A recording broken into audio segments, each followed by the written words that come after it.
আচ্ছা আপু, হ্যাঁ বিয়ে করছেন আপনি? হ্যাঁ, বিয়ে করছেন। আচ্ছা, যদি বিয়ে না করতেন তাহলে বিয়ের জন্য কেমন ছেলে পছন্দ করতেন বা কেমন ছেলে চাইতেন? বিয়ের জন্য ছেলে যেমন হোক, চেহারা নিয়ে কোনো কোনো মন লাগালে চেহারা নিয়ে নাই, কিন্তু ছেলেটা হইতে হবে সাংসারিক, সময় একটু হলেও হইবে, কিন্তু সময়টা যেন ভালোবাসা রয়েছে। সময়টা এমন হওয়ার দরকার যেন সারাদিন কাজ করে আসো আমার একটু একটু ভালোভাবে ডাকে।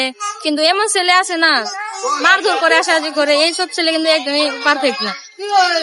আচ্ছা, অনেক ভদ্র মেয়েরাই অভদ্র ছেলেদের প্রেমে পড়তেছে, যেমন নেশাখোর, গাঞ্জাখোর, হ্যাঁ, মনে করেন যে বউরে পিটায়, হ্যাঁ, এইরকম ছেলেদের প্রেমেই পড়তেছে, বা তার বউ আছে, বাচ্চা আছে, তার প্রেমেই পড়তেছে। তাদের বিষয়ে আসলে কি বলতে চান? যার যেমন মন মানসিকতা তার তেমন ভাবনা, এ নিয়ে আমি কিছু বলতে চাই না, পার্সোনাল। আচ্ছা, আপনার কাছে আমি 3টি ছেলে নিয়ে আসবো। একটা হচ্ছে যে শাহরুখ খান, একটা শাকিব খান, আর একটা মিজানুর রহমান আজারি। আপনি বিয়ে যদি না করতেন তাহলে কাকে চাইতেন? সালমান খান তো বিয়েই করেন।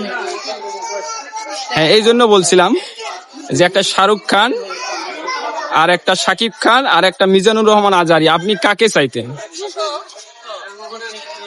কাউরে না। কাউরে না? না, সেখানে চরিত্র তো একবার ফুলের মতো পবিত্র, যেটা বিয়ে করছে সেটা নিয়ে আর কয়টা করবো, চাই না, ওর মতো চাই না। আমি তো আর্মি চাই। আর্মি চান? আচ্ছা, অনেক মেয়েরাই বলে যে আমার ছেলে হতে হবে সৎ ভদ্র, তো আপনি আর্মি কেন? ওরা তো সৎ ভদ্র, কথা বলার সময় পায় না, তার ওই কষ্ট, যতটুকু সময় পায় গার্লফ্রেন্ড রেজে। আচ্ছা, ভদ্র ছেলেরা আবার তাদের টাকা পয়সা কম থাকলেও তারা দেখা যাচ্ছে যে অনেক সময় ওয়াইফ রে সময় দিতে পারে না। এই যে আপনি ঘুরতে যাচ্ছেন, হয়তো বা টিকটক করতেছেন বা অনেক ভিডিও বানাইতেছেন, সাইজা গুজা বেড়াইতেছেন, ভদ্র ছেলে হলে তারা তো ঘুরতে দিবে না।